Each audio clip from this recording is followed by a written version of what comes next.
अस्सलाम वालेकुम। आज की वीडियो में हम करेंगे जी 9th क्लास का चैप्टर नंबर 10 कॉन्ग्रुएंट ट्राइंगल्स। और ये थ्योरम वाला चैप्टर है, तो इसका जो है फर्स्ट जो थ्योरम है 10.1.1 वो करेंगे हम आज की वीडियो में। इसमें जो पिछले चैप्टर्स हैं, चैप्टर नंबर 1, चैप्टर नंबर 2, 3, 4, 5 और 6 जो है वो भी मैंने स्टार्ट किया था, वो भी इंशाल्लाह मैं आगे उसको भी करवाऊंगी, उसको भी कंटिन्यू करवाऊंगी, तो वो भी हम करेंगे। और पहले जो है मुझे काफ़ी सारे स्टूडेंट्स के मैसेजेस आ रहे थे कि आप प्लीज़ जो है वो थ्योरम स्टार्ट करवाएं, क्योंकि उनको समझने में हमें थोड़े से प्रॉब्लम फेस करनी पड़ती हैं। तो मैं सोचा पहले थ्योरम स्टार्ट कर लेते, फिर इंशाल्लाह वो जो चैप्टर्स हैं आगे वो भी मैं सॉल्व करवा दूंगी। तो स्टार्ट करते हैं इसका थ्योरम 10.1.1। और अगर अभी तक आपने मेरा चैनल सब्सक्राइब नहीं किया तो उसको सब्सक्राइब कर दीजिए और बेल आइकन को लाजमी प्रेस कर दीजिएगा, ताकि आपको न्यू आने वाली वीडियोस के बारे में पता चल सके। और जो मेरा सेकंड चैनल है उसका लिंक भी डिस्क्रिप्शन में, उसको भी सब्सक्राइब कर दीजिएगा। और जो मेरी बहन का चैनल है उसका लिंक भी डिस्क्रिप्शन में, उसको भी सब्सक्राइब कर दीजिएगा। तो स्टार्ट करते हैं। हमारे पास जो थ्योरम है इसको पढ़ लेते हैं। इसमें ये हमसे कह रहे हैं कि in any correspondence of two triangles, यानी कि दो कोरेस्पॉन्डिंग, यानी कि दो अगर ट्राइंगल्स हैं उनकी जो अगर वो एक दूसरे की कोरेस्पॉन्डिंग है, if one side and any two angles of one triangle are congruent to corresponding sides and angle of other then the triangles are congruent. अच्छा, इसमें हमें क्या कहना क्या चाह रहे हैं कि दो कोरेस्पॉन्डिंग, यानी कि अगर एक इधर ट्राइंगल बना हुआ है और एक इसके साथ ही इधर साइड पर ट्राइंगल बना हुआ है, और वो कह रहे हैं कि अगर उसमें से अगर एक जो ट्राइंगल है उसकी कोई दो एंगल और एक साइड, जो दूसरा यहाँ पे ट्राइंगल बना हुआ है उसके दो एंगल और एक साइड के कॉन्ग्रुएंट, यानी कि सिमिलर, बिल्कुल सेम हैं, तो तो हम कह सकते हैं कि वो जो दोनों ट्राइंगल है वो आपस में कॉन्ग्रुएंट है। तो ये हमने प्रूव करके इनको बताना है, कोई मुश्किल नहीं है। यहाँ पे हम दो ट्राइंगल बना लेते हैं। एक ट्राइंगल मैं ऐसे बना लेती हूँ, ये मेरे पास हो जाएगा, ठीक है। एक ट्राइंगल बना लेते हैं ABC, ठीक है। ये इसके एंगल्स हो गए, ठीक है। और यहाँ पे एक और ट्राइंगल बना लेते हैं DEF, ठीक है। ठीक है जी, ये बन गया मेरे पास DEF। ये एक एंगल हो गया और एक ही एंगल हो गया, ठीक है जी। अब क्या कह रहे थे, इसके दो एंगल्स और इसकी जो है ना एक साइड आपस में कॉन्ग्रुएंट है, तो हम कह देते हैं ये वाला एंगल और ये वाला एंगल कॉन्ग्रुएंट है, ये वाला एंगल और ये वाला एंगल कॉन्ग्रुएंट है, और ये वाली साइड और ये वाली साइड आपस में कॉन्ग्रुएंट है, यानी कि सेम है। अब हमने इसको प्रूव करना है, तो पहले तो हम यहाँ पे लिख लेंगे कि हमारे पास गिवन क्या है, ठीक है। तो गिवन में यहाँ पे लिख लेती हूँ कि गिवन जो हमारे पास स्टेटमेंट में लिखा हुआ है वहीं से देख के लिखेंगे। तो यहाँ पे गिवन हमारे पास क्या है कि ये दोनों आपस में कोरस्पॉन्डिंग ट्राइंगल्स हैं, और इनकी क्या है कि दो एंगल्स और एक साइड आपस में कॉन्ग्रुएंट है। तो वही चीज़ बस हमने यहाँ पे लिखनी है, कोई मुश्किल नहीं है। तो हमेशा गिवन जो है ना वो हम स्टेटमेंट में से ही देख के लिखते हैं। तो इन ट्राइंगल को से मैंने दो ट्राइंगल बनाए हैं ABC, ये क्या है, कोरस्पॉन्डिंग है इस ट्राइंगल के, ठीक है। ये कोरस्पॉन्डेंस का साइन सिंबल होता है, ठीक है। ट्राइंगल DEF के ये दोनों कोरस्पॉन्डिंग ट्राइंगल्स हैं। इसका जो एंगल B है ये इसके एंगल E के कॉन्ग्रुएंट है, ठीक है। दोनों कोरस्पॉन्डिंग ट्राइंगल है, यानी कि इसका एंगल और इसके एंगल के इक्वल है, ये इसके इक्वल, ये इसके इक्वल, ठीक है। दोनों कोरस्पॉन्डिंग ट्राइंगल्स है। तो हमें उनने स्टेटमेंट में क्या कहा था कि टू एंगल्स और वन साइड, ये जो लिखा हुआ है ना ASA, angle side angle congruent to angle side angle, ठीक है। तो ये हो गया। अब यहाँ पे हम लिख लेते हैं कि angle B congruent angle E के, तो मैं यहाँ पे लिख देती हूँ angle B congruent to angle E। और साइड कौन सी है, BC किसके कॉन्ग्रुएंट है, EF के, तो BC side BC congruent to side EF, ठीक है जी, ये हो गया। और एंगल C कॉन्ग्रुएंट है एंगल F के, तो angle C congruent to angle F, ठीक है जी, ये हो गया मेरे पास। ये हो गया हमारे पास गिवन कंप्लीट। प्रूफ क्या करना है अब हमने, इन्हें क्या हमें बोला है, स्टेटमेंट को ही पढ़ें कि हमने प्रूफ क्या करना है। Then the triangles are congruent, यानी कि ये ट्राइंगल और ये ट्राइंगल आपस में कॉन्ग्रुएंट है, यानी कि बिल्कुल सिमिलर है, तो यहाँ पे सेम है। तो यहाँ पे मैं कर देती हूँ, लिख देती हूँ टू प्रूफ, ठीक है जी। टू प्रूव हमने क्या करना है कि ये दोनों आपस में कॉन्ग्रुएंट है, तो मैं लिख देती हूँ triangle A B C congruent to triangle D E F. ठीक है जी, ये हो गया मेरे पास।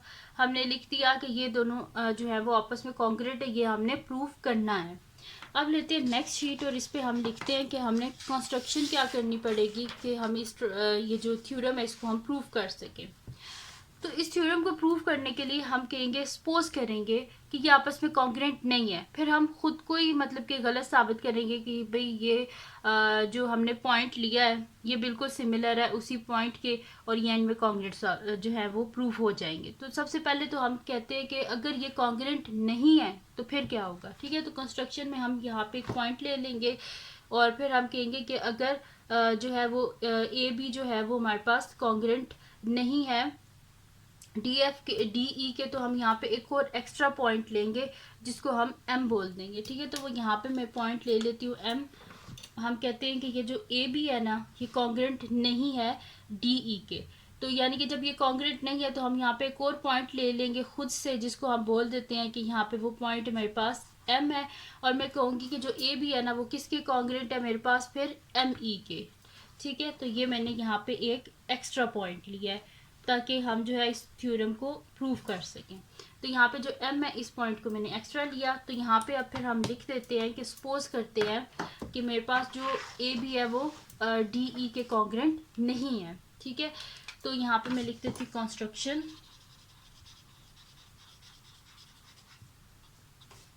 ठीक है जी, कंस्ट्रक्शन लिख देते हैं और कंस्ट्रक्शन में मैं लिख देती हूँ कि सपोज कि ये कॉन्ग्रुएंट नहीं है आपस में, यानी कि सिमिलर नहीं है, एक जैसे नहीं है।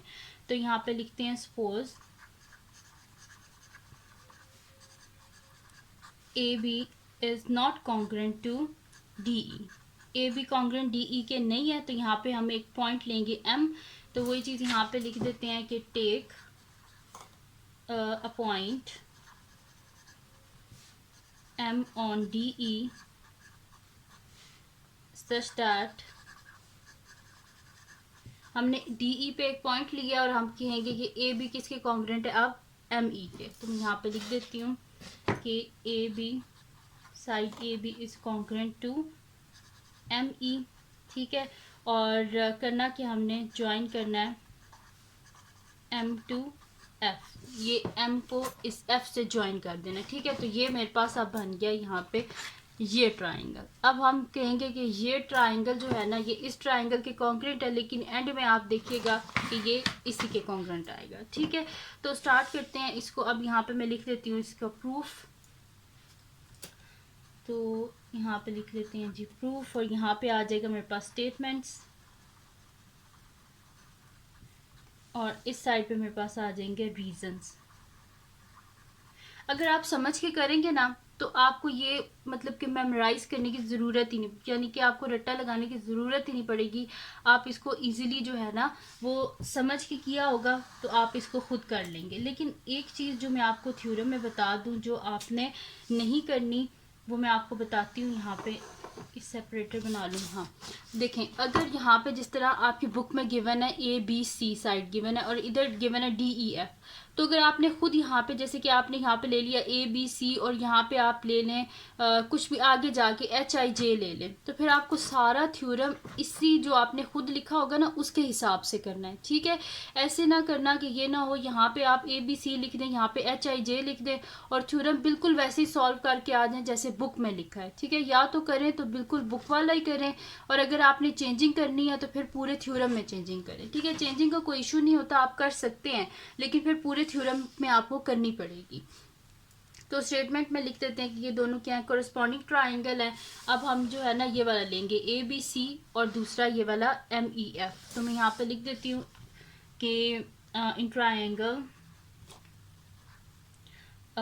A B C corresponding to triangle M E F. ठीक है, ये है हमारे पास। अब यहाँ पे हम क्या कहेंगे कि ए बी जो है वो किसके है कॉन्ग्रुएंट, ए बी कॉन्ग्रुएंट है मेरे पास एम ई के, और इसका रीज़न क्या कहेंगे, ये हमने खुद कंस्ट्रक्ट किया यानी कि पॉइंट, तो ये हम लिखेंगे आगे इसके रीज़न में कि कंस्ट्रक्शन ये हमने खुद मतलब कि ये पॉइंट जो है इसको बनाया था। तो यहाँ पे लिखते हैं कि side A B is congruent to side M E, और रीज़न में लिखेंगे कि ये कंस्ट्रक्शन में है। ये हमारे पास फर्स्ट पॉइंट हो गया। ठीक है, क्या इनने बोला था हमारे पास कि इसके ना हमारे पास होना चाहिए मतलब कि इनने बोला था हमसे कि हमने क्या प्रूव करके बताना है, टू एंगल्स और एक साइड आपस में कॉन्ग्रुएंट होंगी तो वो ट्राइंगल आपस में कॉन्ग्रुएंट होंगे। तो यहाँ पे भी हम कर देते हैं, इसकी जो साइड्स हैं उनको आपस में देख लेते हैं और एंगल को भी देख लेते हैं। तो यहाँ पे मैं फिर लिखूंगी कि ये जो है ना दोनों करस्पॉन्डिंग ट्राइंगल्स हैं, इस वजह से ये ए बी जो है वो किसके कॉन्ग्रुएंट है, एम ई के। फिर क्या हो जाएगा कि बी सी किसके कॉन्ग्रुएंट है, ई एफ के। तो मैं यहाँ पे लिख देती हूँ कि B C congruent to E F. और ये चीज़ तो हमें इन्हें थ्योरम में बताई थी कि इसकी क्या है कि एक साइड और दो एंगल्स जो है वो आपस में कॉन्ग्रुएंट। और यहाँ पे जब मैंने फिगर बनाई थी उसमें मैंने बोला था कि इसकी ये वाली साइड और ये वाली साइड आपस में कॉन्ग्रुएंट है।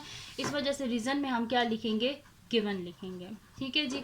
उसके बाद यहाँ पे हमारे पास जो एंगल बी है और एंगल ई है, ठीक है, ये दोनों भी जो है वो हमने गिवन में लिखा था कि ये दोनों आपस में क्या कॉन्ग्रुएंट हैं। तो यहाँ पे लिख देते हैं कि angle B is congruent to angle E, और ये रीज़न में क्या लिख देंगे कि ये हमारे पास गिवन है। ठीक है, अब अगर आप देखें तो ये जो दो ट्राइंगल्स हैं इसकी दो साइड्स और एक एंगल जो है वो आपस में क्या है, कॉन्ग्रुएंट हैं। तो मैं यहाँ पे लिखूंगी such that triangle ABC is congruent to triangle MEF, क्योंकि क्या है इसकी side angle side, two sides and one angle क्या है मतलब कि इसकी सेम है, इसका मतलब है कि ये आपस में कॉन्ग्रुएंट है। ठीक है जी। अगर तो दो साइड और एक एंगल आपस में कॉन्ग्रुएंट हो तो भी ट्राइंगल कॉन्ग्रुएंट होते हैं, या दो एंगल और एक साइड कॉन्ग्रुएंट हो तो भी वो आपस में कॉन्ग्रुएंट होते हैं ट्राइंगल। तो हम यहाँ पे लिखेंगे अगर ये आपस में कॉन्ग्रुएंट है तो इसका मतलब क्या है कि जो फिर एंगल सी है वो भी क्या होगा, इसके कॉन्ग्रुएंट होगा। क्योंकि अगर ये साइड इस साइड की है, ये साइड इस साइड के कॉन्ग्रुएंट है, ये वाला एंगल इस साइड की इस वाले एंगल के कॉन्ग्रुएंट है, तो इसका मतलब है कि ये जो सी है ये भी इसके फिर कॉन्ग्रुएंट होना चाहिए ना। तो फिर हम यहाँ पे लिखेंगे कि angle C is congruent to, हम ये वाला ट्राइंगल ले रहे हैं तो MFE लिखेंगे। तो मैं यहाँ पे लिखती हूँ angle C is congruent to angle MFE। ठीक है, MFE के ये कॉन्ग्रुएंट है। और यहाँ पे हम लिख देते हैं कि ये कोरस्पॉन्डिंग क्या है, corresponding angle of congruent triangle. ठीक है, कॉन्ग्रुएंट ट्राइंगल्स हैं तो जाहिर सी बात है जब ट्राइंगल्स कॉन्ग्रुएंट है तो उसका मतलब है कि उसके सारे जो एंगल्स हैं वो भी आपस में क्या होंगे, कॉन्ग्रुएंट होंगे। ठीक है, लेकिन शुरू में हमने क्या बोला था, शुरू में हमने बोला था कि जो एंगल सी है वो किसके कॉन्ग्रुएंट है, एंगल DFE के कॉन्ग्रुएंट है। यही हमने कहा था ना ये कि यहाँ पे angle C is congruent to angle F। ठीक है, ये DFE इसके कॉन्ग्रुएंट है। तो फिर यहाँ पे हम लिखेंगे कि ये इसके रीज़न में क्या लिखेंगे कि ये तो हमने गिवन में लिखा था ना कि एंगल सी के कॉन्ग्रुएंट है DFE के। अगर ये DFE के कॉन्ग्रुएंट है, एंगल सी इसके भी कॉन्ग्रुएंट है, एंगल सी इसके भी कॉन्ग्रुएंट है। अगर एंगल सी इन दोनों के कॉन्ग्रुएंट है उसका मतलब क्या है कि ये दोनों एक ही चीज़ हैं। ठीक है, तो फिर यहाँ पे मैं लिखूंगी कि ये दोनों फिर आपस में क्या होने चाहिए, कॉन्ग्रुएंट होना चाहिए। क्योंकि अगर एंगल सी इसके भी कॉन्ग्रुएंट है, एंगल सी इसके भी कॉन्ग्रुएंट है, यानी कि ये दोनों आपस में जो है ना साइड की आपस में क्या है, कॉन्ग्रुएंट है। तो यहाँ पे लिखते हैं दिस, यहाँ पे फिर हम लिखेंगे कि ये जो मेरे पास है एंगल DFE ये किसके कॉन्ग्रुएंट होगा, such that angle DFE is congruent to angle MFE। और यहाँ पे इसका रीज़न क्या आएगा हमारे पास कि बोथ क्या है, दोनों जो हैं वो साइड्स क्या है, दोनों जो एंगल्स हैं वो क्या है, कॉन्ग्रुएंट है एंगल सी के। तो इसका मतलब है ये दोनों आपस में भी कॉन्ग्रुएंट है। तो रीज़न में लिख देते हैं both congruent to angle C. ठीक है जी, ये हो गया। अच्छा, ये दोनों आपस में कॉन्ग्रुएंट है, एंगल्स। तो ये तभी हो सकता है कि अगर डी और एम एक ही पॉइंट हो तभी ये आपस में कॉन्ग्रुएंट हो सकते हैं। तो वही चीज़ मैं यहाँ पे लिख देती हूँ कि ये जो है ना, ये जो हमने पॉइंट एम लिया था ये भी असल में डी ही है ये। तो यहाँ पे फिर मैं लिख देती हूँ कि दिस इज पॉसिबल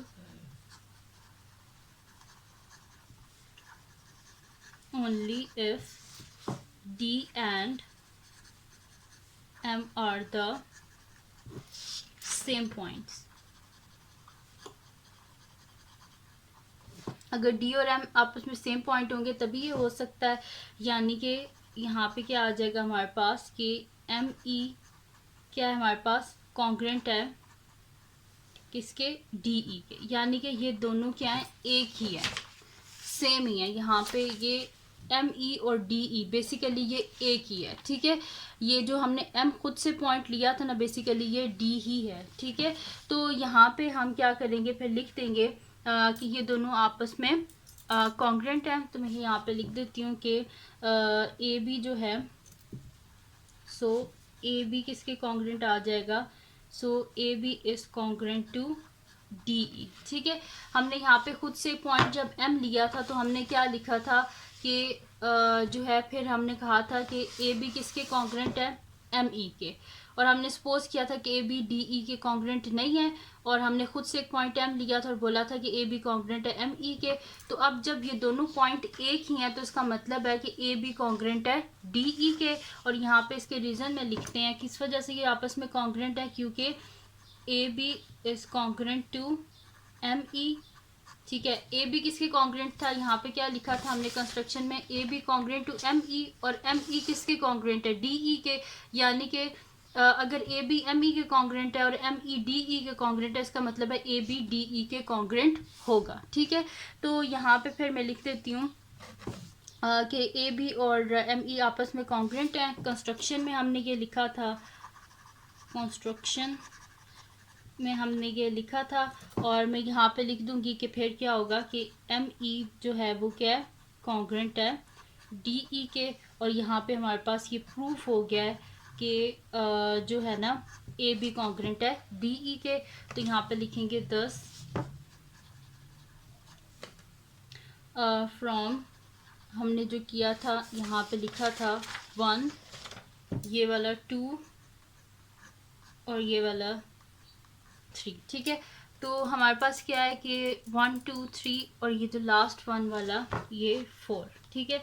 तो इन पॉइंट्स से हमें क्या पता चलता है कि इसकी दो साइड्स भी मतलब कि आपस में इक्वल हैं, एंगल भी आपस में इसकी इक्वल है। यानी कि दो साइड और एक एंगल इसके आपस में इक्वल है, तो इसका मतलब है कि ये दोनों आपस में क्या है, कॉन्ग्रुएंट है। तो 10 यहाँ पे लिख देते हैं हम, 10 from 1 2 3 and 4 we have triangle ABC is congruent to triangle DEF। और रीज़न में क्या है, इसकी एक साइड एक एंगल, मतलब कि दो साइड और एक एंगल आपस में कॉन्ग्रुएंट है, इस वजह से ये जो हमारे पास ट्रायंगल है ये भी आपस में कॉन्ग्रुएंट, और ये हमने प्रूव कर लिया है। तो ये थी जी आज की वीडियो जिसमें मैंने आपको करवाया है चैप्टर 10 का थ्योरम नंबर 10.1.1। थोड़ी वीडियो लंबी होगी वो इस वजह से क्योंकि समझाने में थोड़ा सा टाइम लग गया। तो अगर ये वीडियो आपके लिए हेल्पफुल हो तो उसको लाइक कीजिएगा, चैनल को सब्सक्राइब कीजिएगा और बेल आइकन को लास्ट भी प्रेस कर दीजिएगा ताकि आपको न्यू आने वाली वीडियोस के बारे में पता चल सके। और जो मेरा सेकंड चैनल है जिसके बीच मेरी कुकिंग की, क्राफ्ट्स की, रिडल्स की वीडियोस हैं, उसका लिंक भी डिस्क्रिप्शन में, उसको भी सब्सक्राइब कर दीजिएगा। और मेरी बहन का चैनल भी सब्सक्राइब कर दीजिएगा और अपनी दुआओं में लाजमी याद रखिएगा। अल्लाह हाफिज़।